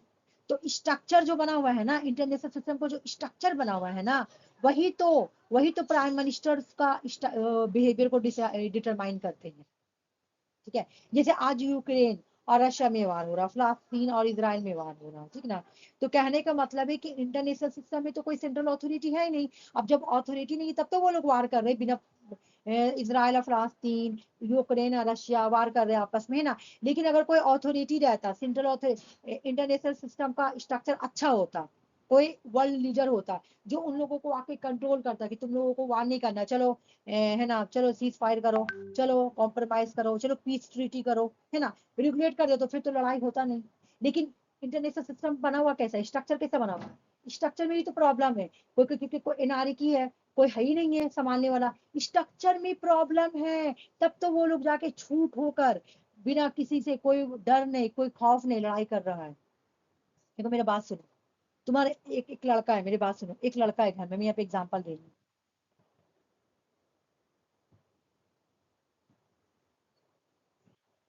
देखो एक लड़का है ये, ठीक है, इसके घर में ना मम्मी है ना पापा है। मैं एक एग्जांपल दे रही हूँ, मतलब मेरे साथ एक लड़का पढ़ता था, ठीक है, हम लोग क्लास में पढ़ता था। तो वो लड़का जो था ना, मैं ठीक बोली ना, एक मिनट रुको, हाँ, एक लड़का पढ़ता था, मैं कहाँ, यहाँ एक लड़का पढ़ता था, ठीक है। तो वो उसके उसका ना मम्मी डेट कर गई थी, उसकी मम्मी नहीं थी, उसकी मम्मी डेट कर गई थी। तो उसकी मम्मी, समझो ये लड़का का घर है, ये लड़का का घर है, और उसकी मम्मी डेट कर गई, लड़का का मम्मी डेट कर गई थी, उसकी मम्मी नहीं थी। उसका पापा पता क्या किए, उसका पापा एक शादी करके लाए, ठीक है, एक शादी करके लाए, वो शादी करके लाए, तो वो भी भाग गई, ठीक है। फिर शादी किए, दूसरा शादी किए, वो दूसरा शादी किए, उससे शायद चला बना नहीं, तो वो भी भाग गई। तीसरा एकदम कम उम्र का, मतलब बच्चा, एकदम छोटा उम्र का बच्चा, मतलब जो लड़का है ना उसी का एज का, लड़की से लाके शादी कर लिया। अब वो, उसके पापा बहुत एजेड, ठीक है, बहुत एजेड, तो शादी कर लिए, हो गया। देखो घर का स्ट्रक्चर देखो कैसा बना हुआ है, एक शादी किए, दो शादी किए, तीसरा, वो भी तीसरा शादी किए तो अपना एज का लड़की से करना चाहिए ना, एकदम छोटी सी लड़की, गाँव की लड़की से शादी किए, एकदम छोटी सी लड़का का एज का, ठीक है। इसकी भी अच्छा दो तीन गर्लफ्रेंड है। तो इसका स्ट्रक्चर देखो कैसा बना हुआ है घर का। इसके पापा ही ऐसा स्ट्रक्चर बना के रखे हुए हैं, तो अपने बेटा को कहाँ से रोकेंगे। स्ट्रक्चर में प्रॉब्लम है, तब तो वो उसका, मतलब इसका स्ट्रक्चर डिटरमाइन किया इसका बिहेवियर को, क्योंकि इसके पापा ही जब चार पांच शादी की हुई, तो ये भी तो तीन तीन गर्लफ्रेंड रख ही सकता है ना, बताओ पहले। स्ट्रक्चर में प्रॉब्लम है। तो इंटरनेशनल सिस्टम में भी वही प्रॉब्लम है कि कोई वर्ल्ड लीडर नहीं है जो यूक्रेन को रोके, या तुम्हारा रसिया को रोके, या फिलिस्तीन को रोके, या इसराइल को रोके। कोई किसी को रोकने वाला है नहीं, है ना, कोई है ही नहीं, कोई वर्ल्ड लीडर ही नहीं है ना। ऐसे भी थोड़ा सा कमाड़ी बंद कर देना, बहुत डिस्टर्ब, ठीक है, कोई रोकने वाला है ही नहीं है। अब जो कोई रोकने वाला नहीं है, तो स्ट्रक्चर में ही प्रॉब्लम है, तो इस वजह से लड़ाई हो। तो आप ह्यूमन नेचर को कैसे बोल सकते हैं, ह्यूमन नेचर को तो कोई अब इस लड़का को, अगर इस लड़का को, अगर इस लड़का को इसकी मम्मी होती, इसके पापा जेन्युइन होते हैं, इसके पापा इसके मम्मी इसको अच्छा से बताते, अच्छा से पढ़ाते लिखाते, सही रास्ता दिखाते, तो ये लड़का अच्छा इंसान होता। इसको रेगुलेट करते, है ना, इस लड़का को रेगुलेट करते, इसको बताते बिहेवियर के बारे में कि क्या डिसिप्लिन है, क्या क्या सही है क्या गलत है बताते, तो ये भी लड़का सही निकलता। और हम लोग उसका पे अफसोस भी करते कि बेचारा क्या करेगा ना, मम्मी तो बचपन में डेट कर गई, पापा थे ले देख रही शादी पे शादी, शादी की शादी किया जा रहा, बच्चे को कुछ सिखाया ही नहीं, तो वो भी गलत रास्ते में निकला, तो उसका क्या गलती है। हम ये बात बोलते हैं, हम लोग ये नहीं बोलते कि लड़का का गलती है, हम लोग बोले उसका माहौल ही ऐसा मिला, उसको कोई समझाने वाला नहीं मिला, ठीक है। उसी तरह इंटरनेशनल सिस्टम में जो एक्टर होते हैं, उसके बिहेवियर को रेगुलेट करने के लिए कोई होता नहीं, इसलिए वो अपना करते हैं, तो लड़ाई तो होगा, कॉन्फ्लिक्ट तो होगा, ठीक है, ये समझ में आ गया। अब सिक्योरिटी डायलेमा का कॉन्सेप्ट देखो क्या होता है। One of the core concept in the new realist in the security dilemma. Security dilemma जो है न्यू रियलिस्ट का एक कॉन्सेप्ट है, ठीक है ना। सिक्योरिटी डायलेमा जो है ना, ये न्यू रियलिज्म से जुड़ा हुआ है, देख लो न्यू रियलिज्म का कॉन्सेप्ट है। ये क्या बोलता है, ये कब होता है, this occur when the security measures taken by one state such as a build up its military lead other state to feel insecure। A state है, बी स्टेट है, ठीक है ना, ए स्टेट को बी स्टेट से डर है, ए ने बढ़ा दिया अपना 10% पावर, अब बी को डर हो गया तो बी भी क्या करेगा, अपना 10% पावर बढ़ा देगा, सिर्फ सिक्योरिटी पर्पज से बढ़ा रहा है, देख लो सिर्फ सिक्योरिटी पर्पज से, क्यों भाई, अगर इसने 10 बढ़ाया तो हो सके मुझ पर अटैक कर दे, तो क्यों ना मैं 10 बढ़ा देता हूँ, ठीक है। तो इसने lead other state to feel insecure, जब दूसरा स्टेट जो है ना इनसिक्योर फील कर रहा है, क्योंकि एक स्टेट को, ये स्टेट जो है ना, ये स्टेट बी को ना ए पे ना, बी को ए से डर है, फेयर है, इसको डिस्ट्रस्ट है, इसको ए पे भरोसा नहीं है कि इसने 10% पावर बढ़ाया है ना मुझसे, कोई ठीक नहीं मुझ पे कब हमला कर दे, मुझे मुझे मुझे मुझे इनसिक्योर फील है इस पर्सन से, इनसिक्योर हूँ मैं इनसिक्योर हूँ, ठीक है ना, तो मैं भी अपना 10% पावर बढ़ा देता हूँ, जब इसने जो पावर बढ़ाया ना उसको सिक्योरिटी डायलेमा बोलते हैं। This often result in A cycle of fair, ये कब, ये जो तुम्हारा रिजल्ट आता है ना, ये साइकिल के, ये फेयर और डिस्ट्रस्ट के साइकिल में बन रहा है, देखो, फिर इसने 10% बढ़ाया, फिर इसके अंदर इनसिक्योरिटी आ गई, फिर इनसिक्योरिटी आ गई, डिस्ट्रस्ट आ गई, ठीक है ना, डिस्ट्रस्ट आ गई, डिस्ट्रस्ट, मुझे इस पर एक जरा भी बिलीव नहीं है, कब अटैक कर दे, मुझे इससे फेयर है, खौफ है, ये जो फेयर और डिस्ट्रस्ट का साइकिल है ना, यही बना देती है सिक्योरिटी डायलेमा, क्योंकि एक स्टेट को दूसरे स्टेट पे डर रहता है और उसके रिस्पॉन्स में क्या करता है, इंक्रीज करता है मिलिट्री कैपेबिलिटी को, ये एक तरह का आर्म रेस, और ये जो सिक्योरिटी डायलेमा है ना, इस डर से क्या होता है, लीड होता है आर्म रेस, आर्म रेस पैदा हो जाता है, क्योंकि जब ये 10 बढ़ाया तो मैं भी 10 बढ़ाऊंगा, क्यों, क्योंकि मुझको ना तो ए पे बिलीव है, ना मुझको इस पे मुझको इसके पे डिस्ट्रस्ट, मैं इस पे विश्वास नहीं करती, कब मुझ पर आके अटैक कर दे मुझे पता नहीं, इसलिए मुझे 10% पावर को इंक्रीज करना होगा, तो इस तरह आर्म रेस स्टेट शुरू हो जाता है। ये सिक्योरिटी डायलेमा जो है ये न्यू रियलिज्म से जुड़ा हुआ है, और न्यू रियलिज्म क्या बोलती है कि सिक्योरिटी डायलेमा कब, एक मिनट जाओ, सिक्योरिटी डायलेमा जो है ये न्यू रियलिज्म से जुड़ा हुआ है, और सिक्योरिटी डायलेमा क्या बोलती है कि जब इंसान सिक्योरिटी कब बढ़ाता है, जब जब एक स्टेट अपना पावर बढ़ाता है तो दूसरा स्टेट को उससे डर हो जाता है, उसे इनसिक्योर फील करता है, तो अपने सिक्योरिटी पर्पस के लिए वो अपना पावर 10% बढ़ा लेता है, जब वो अपना पावर 10% बढ़ाता है ना, तो फिर उसको डिस्ट्रस्ट होने लगता है, फिर वो पावर बढ़ाया, फिर बढ़ाएगा, तो इस तरह एक साइकिल स्टार्ट हो जाता है पावर बढ़ाने का, और इस तरह क्या होता है, आर्म रेस स्टार्ट हो जाता है, और इसी को बोलेंगे सिक्योरिटी डायलेमा, क्योंकि यहाँ पे जब पावर बढ़ाया जा रहा है ना, सिर्फ सिक्योरिटी पर्पस के, सिर्फ सिक्योरिटी पर्पस के लिए बढ़ाया जा रहा, और ये कि नहीं मुझसे इसलिए नहीं बढ़ाया जा रहा कि मुझको उससे ज्यादा पावरफुल बनना है, इसलिए नहीं, सिर्फ सिक्योरिटी पर्पस के लिए, मुझको उससे बचना है, मुझसे उससे इनसिक्योरिटी है, वो मुझसे ज्यादा होगा मुझ पे अटैक कर देगा, ठीक है, सिर्फ सिक्योरिटी पर्पस के लिए सिक्योरिटी डायलेमा में अपना पावर को इंक्रीज किया जाता है, मिलिट्री पावर को बढ़ाया जाता है ना, अपना पावर को क्यों इंक्रीज करता है, अपने मिलिट्री कैपेबिलिटीज क्यों इंक्रीज करता है, क्योंकि एक ए ने बढ़ाया तो बी को फेयर हो गया, डिस्ट्रस्ट हो गया, इनसिक्योर फील होने लगा, इसलिए, और इस तरह आर्म रेस क्रिएट हो जाता है। सिक्योरिटी डायलेमा कौन सा समझ में आ गया, न्यू रियलिज्म्स के अब दो टाइप है, न्यू रियलिज्म्स के दो टाइप, ठीक है, न्यू रियलिज्म्स के दो टाइप है ना, रियलिज्म हम लोग पढ़ेंगे, सॉरी, न्यू रियलिज्म्स पढ़े, हम लोग पहले रियलिज्म पढ़े, ठीक है, फिर पढ़े न्यू रियलिज्म, ठीक है ना, अब न्यू रियलिज्म्स के दो टाइप, ठीक है ना, देखो, न्यू रियलिज्म्स के दो टाइप, ठीक ना, एक का नाम है ऑफेंसिव रियलिज्म, दूसरे का नाम है डिफेंसिव रियलिज्म, ठीक है, ये आता है एग्जाम में, ऑफेंसिव रियलिज्म किसका है, जॉन जे जॉन जे महसमेयर, ठीक है, डिफेंसिव रियलिज्म किसका है, तो केनेथ वॉल्स का है, केनेथ वॉल्स, न्यू रियलिज्म भी केनेथ वॉल्स का है और डिफेंसिव रियलिज्म भी केनेथ वॉल्स का है। अच्छा, इसमें उन्होंने कौन सा बुक दिया, वही बुक जो हम लोग आगे पढ़ने, थ्योरी ऑफ इंटरनेशनल पॉलिटिक्स 1979, इन्होंने अपने डिफेंसिव रियलिज्म में कौन सा पावर यूज किया, इन्होंने बोले पावर को बढ़ाना पड़ेगा, कैसे पावर को बढ़ाना है, सिर्फ पावर को मिनिमाइज करना है, मिनिमाइज, ये मिनिमाइज को सपोर्ट करते हैं, अगर पावर को बढ़ाना है ना तो सिर्फ सिक्योरिटी पर्पज से बढ़ाइए, सिर्फ सिक्योरिटी पर्पज, अभी हम लोग पढ़े सिक्योरिटी डायलेमा वाला पर्पज है ना, सिक्योरिटी पर्पज से, ठीक है ना, तो ये पावर को मिनिमाइज करने के लिए बोल रहे हैं। अभी मैं पढ़ाऊंगी ये क्या बोल रहे हैं, देखो।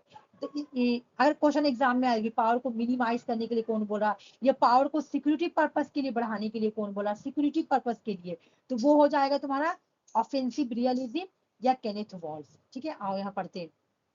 Kenneth wall is the most prominent, ठीक है ना, prominent figure associated with the new realism, with the theory of an defensive realism, where the emphasis the importance of balance of power for the sake of security.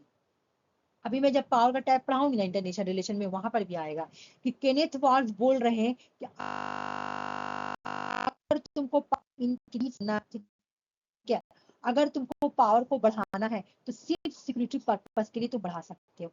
अगर exam में question आया कि power को बढ़ाना है but security purpose के लिए, ये कौन बोल रहा है, ये कौन बोल रहा है कि पावर को सिर्फ सिक्योरिटी पर्पस के लिए बढ़ाना है, तो ये ऑफेंसिव रियलिज्म बोल रहे हैं। ऑफेंसिव, हाँ ऑफेंसिव रियलिज्म।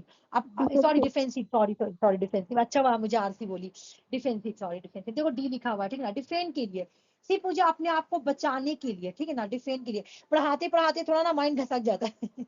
हाँ हो ठीक जाता है है, ना, कोई बात नहीं। ठीक है ना, डिफेंसिव, डिफेंसिव है, डिफेंसिव सिर्फ डिफेंड के लिए, सुनो मेरे बात, अपने आप को बचाव करने के लिए, अपने आप को डिफेंड करने के लिए मुझे पावर को इंक्रीज करना है, इंक्रीज करना है सिर्फ सिक्योरिटी पर्पस के लिए, ठीक है ना, सिर्फ सिक्योरिटी पर्पस के लिए मुझे पावर को इंक्रीज करना है। ये कौन बोल रहा है, तो डिफेंसिव, डिफेंसिव रियलिज्म बोल रहे हैं, डिफेंसिव रियलिज्म बोल रहे हैं पावर को इंक्रीज करना है सिर्फ सिक्योरिटी पर्पस के लिए। लेकिन अब हम लोग पढ़ेंगे ऑफेंसिव रियलिज्म। ये बिल्कुल रियलिज्म के जैसा डिफिनेशन, ये बोला पावर को बढ़ाओ, पावर को मैक्सिमाइज करो। ये क्वेश्चन भी तुम्हारा एक बार कि पावर को मैक्सिमाइज करने के बारे में कौन बोल रहा है, तो ये तुम्हारा जॉन जे महसमायर, ठीक है ना। और देखो एक और बात सुनो, ये ऑफेंसिव रियलिज्म, ऑफेन, ये हमेशा किसी पे ऑफेन करेगा, ठीक ना, ये हमेशा किसी ना किसी को ऑफेन करेगा। मतलब ये एक तरह का तुम्हारा ये होता है, मतलब एक होता है ना तुम्हारा बहुत ही लड़ाई झगड़ा वाला इंसान टाइप का, उसी टाइप का। देखो जॉन महर्स मायर बोलते हैं, इनका बुक बहुत इंपॉर्टेंट है, the tragedy of great power, the tragedy of great power politics 2001 का है। The great tragedy, sorry the tragedy of great power politics, ठीक ना, the tragedy of great power politics 2001 की बुक है, ठीक है, समझ में आ गया। ये बुक किसकी है, जॉन महस मायर की बुक है। इस बुक में ये कॉन्सेप्ट देते हैं ऑफेंसिव रियलिज्म, ठीक है, ऑफेंसिव रियलिज्म कॉन्सेप्ट देते हैं जॉन महस मायर, ठीक है, ऑफेंसिव रियलिज्म का कॉन्सेप्ट देते हैं, ठीक है।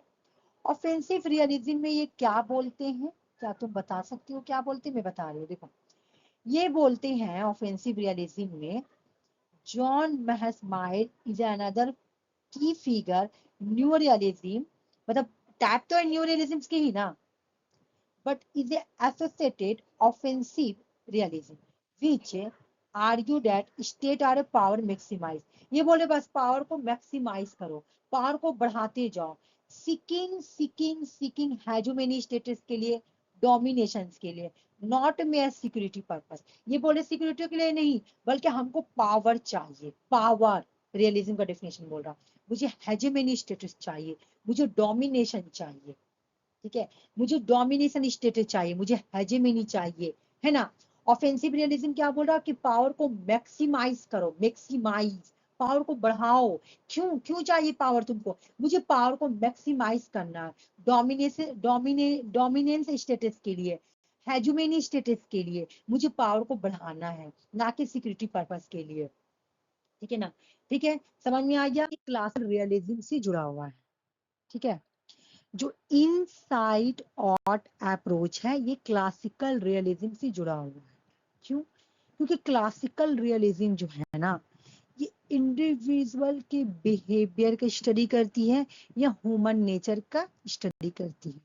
तो जब भी तुम किसी इंडिविजुअल के बिहेवियर की स्टडी करोगी या ह्यूमन नेचर की स्टडी करोगी, तुम पूरा स्टडी करोगी इनसाइड जाकर, उसका अंदर का भी स्टडी करोगी, है ना, उसका इंटरनल फैक्टर का स्टडी करोगी, है ना, इंटरनल फैक्टर, तुम किसी स्टेट के बिहेवियर की स्टडी करोगी, कि स्टेट के बारे में स्टडी करोगी, बिल्कुल अंदर अंदर स्टडी करोगी।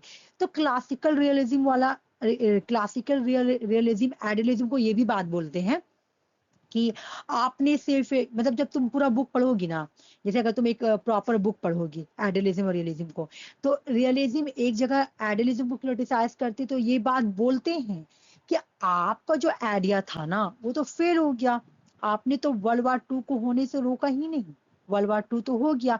अगर आप एक्टर के बिहेवियर की स्टडी करते ना तो आज वर्ल्ड वार 2 नहीं होता। अगर आप हिटलर के बिहेवियर को स्टडी कर लेते, आप मॉसिलिनी के बिहेवियर की स्टडी कर लेते, तो आपको पता चल जाता कि ये किस टाइप का इंसान है, हो सके इससे वर्ल्ड वार हो सकता है। तो तुम एक्टर के बिहेवियर की स्टडी करते तो तुमको उसके माइंड पता चल जाता है कि वो किस टाइप का इंसान है, तो हो सकता वर्ल्ड वार 2 नहीं होता।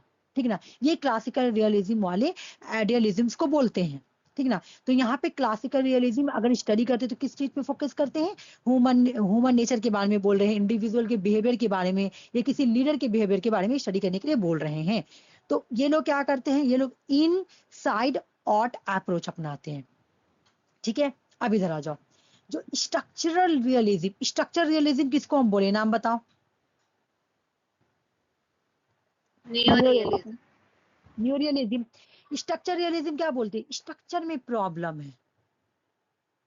ये वाला जो तुम घर बनाई हो ना, ये तुम्हारे स्ट्रक्चर में ही प्रॉब्लम है, घर ही ठीक से नहीं बना, तब तो तुम्हारा अंदर का खराब है।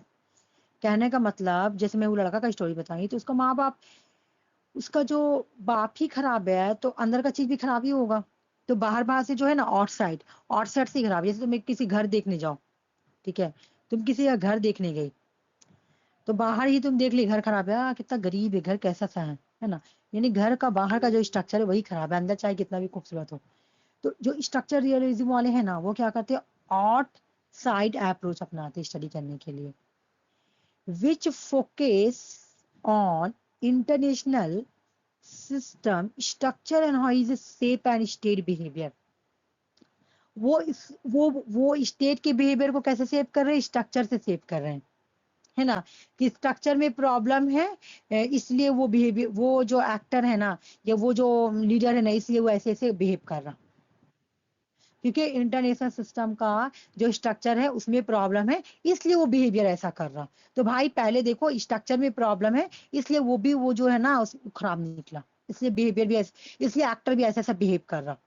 तो ये आउटसाइड अप्रोच अपना रहे, ये बाहर का स्टडी कर रहे हैं। और जबकि क्लासिकल रियलिज्म वाले अंदर का स्टडी करे, एक इंसान का नेचर का स्टडी करे जो कि अंदर होता है, और स्ट्रक्चर तो बाहर दिखता है, घर का स्ट्रक्चर जो होता है वो बाहरी दिखता है ना।